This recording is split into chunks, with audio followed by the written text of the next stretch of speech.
Assalamualaikum anak-anak kelas 5 yang hebat. Bagaimana kabar kalian hari ini? Mudah-mudahan kalian semua dalam keadaan sehat walafiat.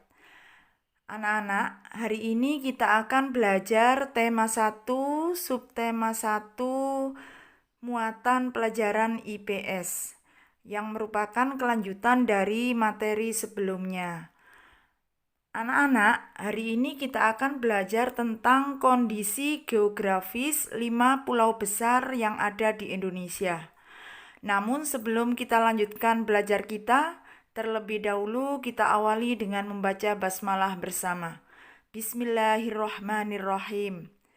Selanjutnya, simaklah penjelasan materi tematik hari ini melalui video pembelajaran berikut.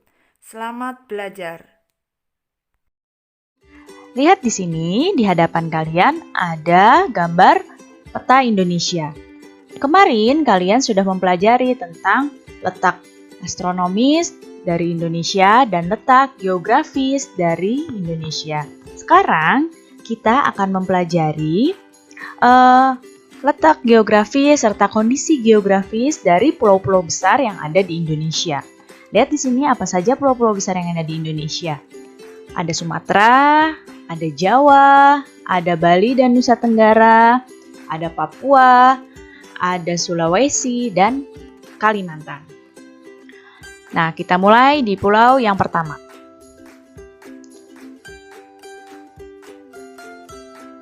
Pulau Sumatera. Nah, ini adalah peta dari Pulau Sumatera.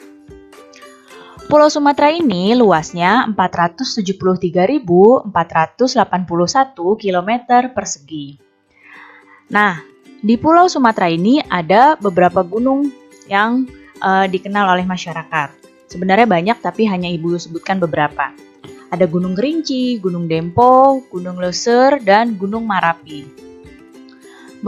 Beberapa perairan yang ada di Sumatera ada Selat Malaka, Selat Karimata, Danau Toba, Sungai Musi, dan Sungai Batanghari.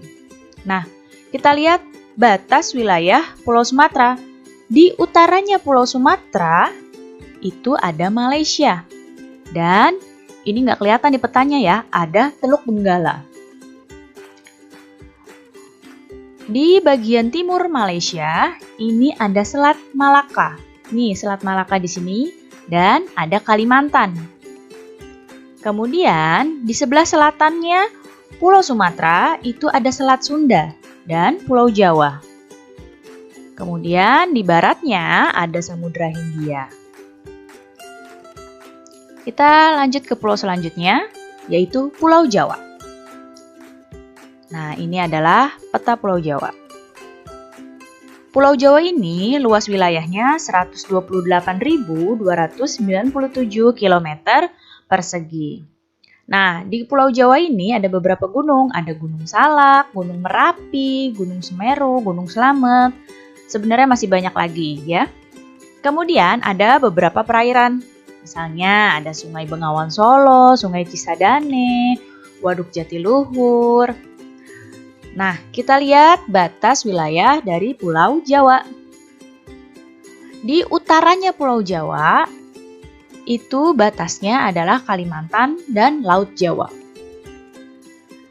Kalau di timurnya Pulau Jawa, batasnya adalah Selat Bali dan Pulau Bali.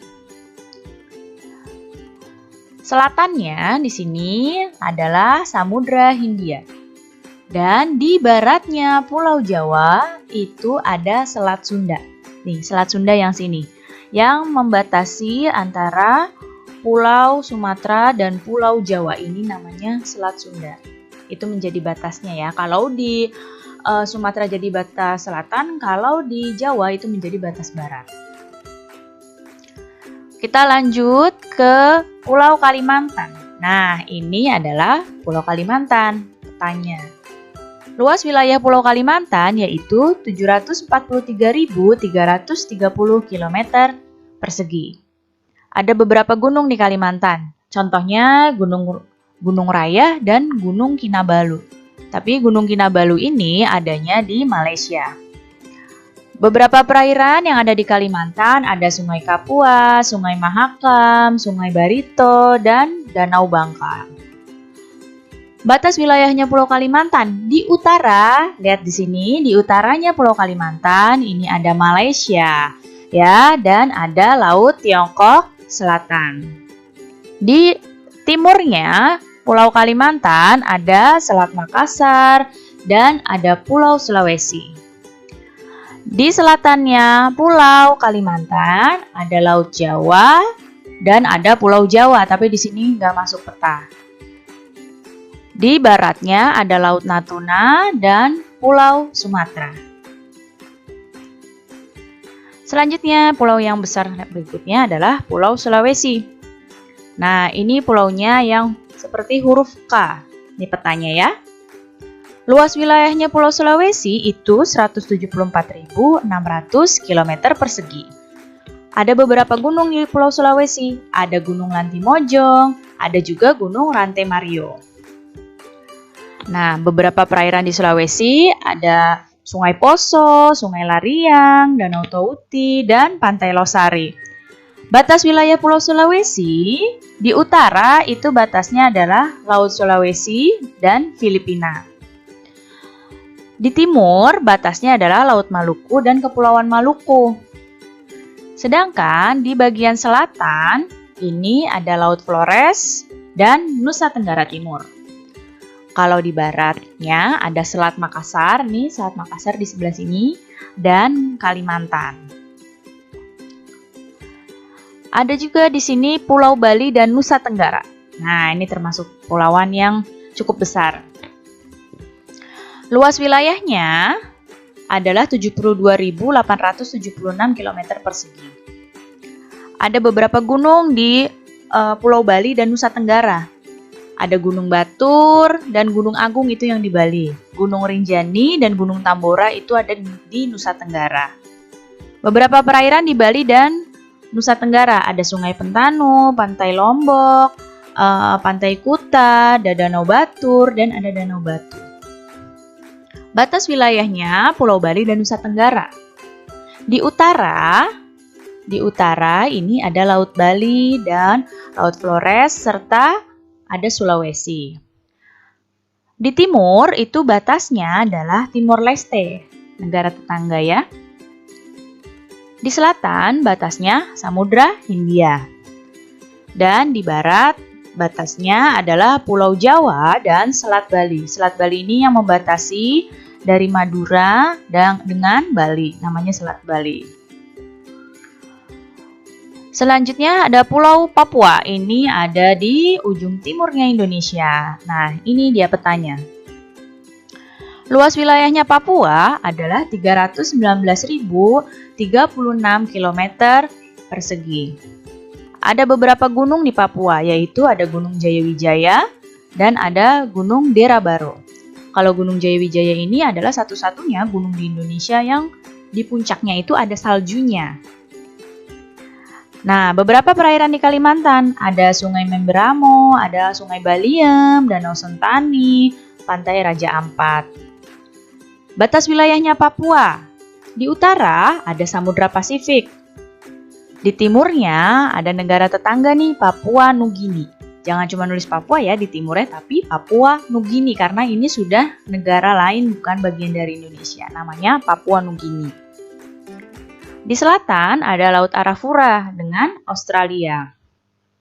Dan di barat ada Kepulauan Maluku. Nah, itu adalah letak geografis dari pulau-pulau yang ada di Indonesia. Pulau-pulau besar ya, karena sebenarnya di Indonesia itu pulaunya sangat banyak. Ada 17.000 lebih pulau yang ada di Indonesia.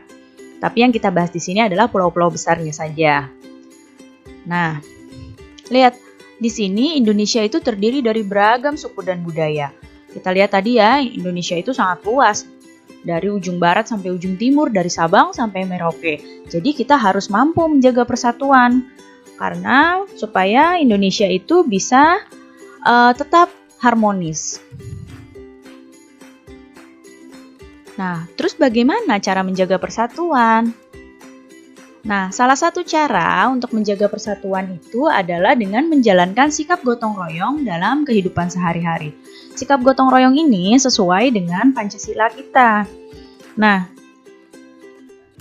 dengan gotong royong kita diajak untuk saling menolong dan ikut merasakan beban orang lain. Gotong royong itu bisa mempererat hubungan masyarakat tanpa membedakan suku atau golongan. Jadi, gotong royong merupakan modal demi terwujudnya masyarakat Indonesia yang harmonis dan sejahtera.